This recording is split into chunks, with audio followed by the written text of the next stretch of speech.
Célèbre et bien élevé ne vont pas forcément ensemble. Bienvenue sur WatchMojo français, aujourd'hui nous faisons le décompte du top 10 des célébrités les plus imblairables. Nous publions de nouvelles vidéos chaque jour, alors abonnez-vous et activez la petite cloche pour votre dose quotidienne de WatchMojo. Pour cette liste, nous passons en revue les stars et figures publiques qui sont notoirement odieuses, méchantes et ou qui se la racontent. And how many people have died since the white man arrived here due to lung cancer, thanks to the Indian invented custom of smoking tobacco? Les individus complètement malveillants comme les tueurs de masse sont plus que des salauds et ne seront donc pas pris en compte. Pour info, on ne dit pas forcément que ces gens sont des salauds, mais on comprend pourquoi ou comment ils ont acquis cette réputation. Si vous trouvez qu'il manque une personne dans cette liste, n'oubliez pas d'aller voir nos deux premières vidéos sur le sujet. You know why? Because I only have space for real friends and quality people in my life in which they are not quality, and I don't take anything that they'd say as real. Numéro 10, Scott Disick. Dude, I'm ready to do some bad things tonight. Connu comme le père des enfants de Kourtney Kardashian, Scott Disick s'est fait un nom dans l'émission L'incroyable famille Kardashian. Son visage, souvent décrit comme arrogant dans la presse, lui a valu une place dans de nombreuses listes des stars qu'on a le plus envie de frapper. Mais en dehors des accusations superficielles, ce sont les actes de Scott qui en ont fait un con célèbre, comme mettre l'argent dans la bouche d'un serveur, ou les nombreuses fois où il a fait n'importe quoi en étant bourré. Il a même reconnu lui-même sa réputation d'enfoiré dans des interviews. Numéro 9, Michael Moore. Ce réalisateur de documentaires de gauche s'est fait un nom en dénonçant avec force les échecs de la culture et du gouvernement américain. Mais ces tactiques, mettre les gens dans l'embarras et monter ses vidéos très librement, lui ont valu une mauvaise réputation. You want me to apologize to the people in Flint? Yeah, or the people in Columbine for coming after their horrible tragedy. I mean, why do you go to the places after they have these horrible tragedies? Un style que le réalisateur conservateur Michael Wilson a critiqué dans le documentaire Michael Moore Hates America, dans lequel il l'accuse d'être malhonnête dans ses pratiques. Malheureusement, comme l'a montré son interview avec Wolf Blitzer, Moore n'aime pas trop être de l'autre côté des attaques qui ont fait son succès. What's the charge again that will happen? Hypocrisy. Hypocrisy over what? That you made a lot of money in this free enterprise capitalist system, and now you're railing against it. I know, isn't that amazing? Numéro 8, Rush Limbaugh. L'opinion politique ne fait pas de quelqu'un un con, c'est la façon de l'exprimer qui fait tout. Par exemple, être contre la couverture par les mutuelles de la contraception est une simple opinion. She must be paid to have sex. What does that make her? It makes her a slut, right? Makes her a prostitute. Mais traiter une femme de salope et de prostituée parce qu'elle y est favorable, là c'est une attaque personnelle. Limbaugh a aussi accusé Michael J. Fox d'accentuer les effets de la maladie de Parkinson devant les caméras. In this commercial, he is exaggerating the effects of the disease.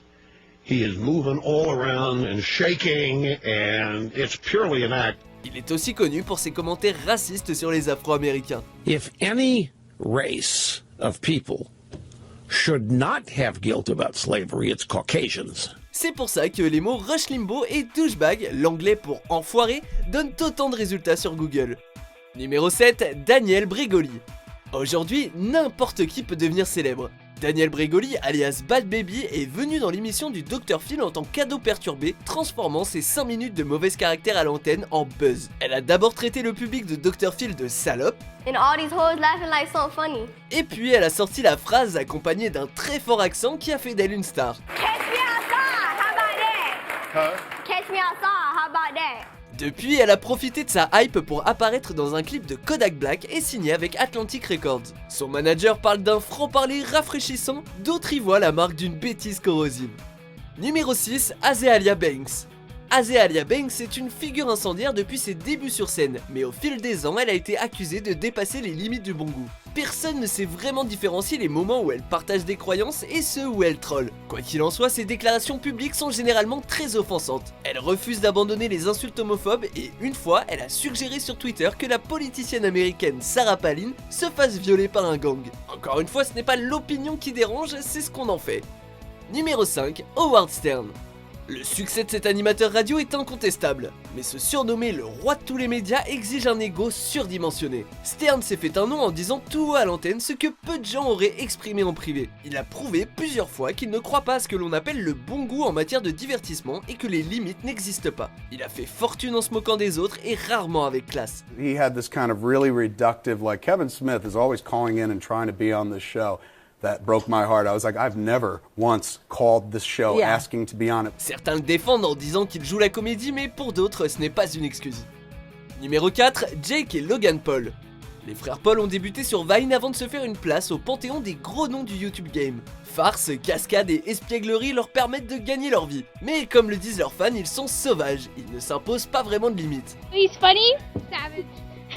Savage? Yeah. Lorsqu'une équipe de tournage demande à Jake Paul s'il est conscient d'être une nuisance pour le quartier, il décide d'étaler son arrogance. I have one question for you. Yeah? What are those? Récemment, c'est Logan Paul qui s'est mis dans l'embarras en filmant un cadavre au Japon avec ses potes. Il a ensuite publié la vidéo avec une miniature qui démontrait un grand manque de jugement. Il a créé un énorme scandale qui a remis en question le système de censure de YouTube. I should have never posted the video. I should have put the cameras down. Numéro 3, Piers Morgan.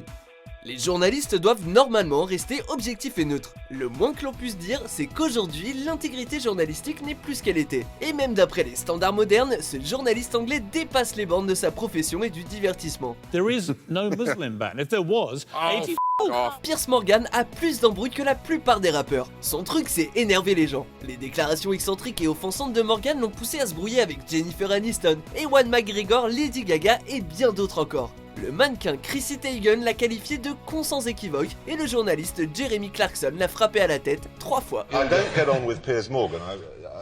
Editor of the Daily Mirror. Yeah, the editor of the Daily Mirror. And so, yeah, I punched him. Numéro 2, Martin Shkreli. Bon, par où commencer? En 2014, sa société Retrofin a gagné les droits de distribuer un médicament pour guérir la cystinurie et a fait passer le prix d'1,25€ à 25 € par médicament. Et ce n'était qu'un échauffement puisqu'un geste similaire lui a valu le titre de l'homme le plus détesté d'Amérique. On the advice of counsel, I invoke my Fifth Amendment privilege against self-incrimination and respectfully decline to answer your question. En 2015, sa nouvelle société Turing Pharmaceuticals obtient les droits du Daraprim utilisé pour traiter tout un tas de maladies, de la malaria aux complications liées au sida. La société de Shkreli a fait passer les prix de 11,25€ par médicament à la somme incroyable de 625 €. If you could rewind the clock a few months, I wonder if you would do anything differently. And the second is, I'd like to know if you think corporate reputation matters. I probably would have raised the price higher. Numéro 1, Donald Trump. Chaque jour, le monde regarde les infos et trouve un résumé des menaces de Donald Trump, de ses tweets dénigrants et de son approche plutôt agressive des affaires internationales. Un auteur, Michael K. Watson, a littéralement écrit un livre intitulé « Donald Trump est un con ». Dans la parodie des présidentielles de South Park en 2016, les remplaçants d'Hillary Clinton et de Trump se nommaient sandwich de merde et connards géants. The people have spoken. Just as J.J. Abrams did with Star Wars, I will make this country great again.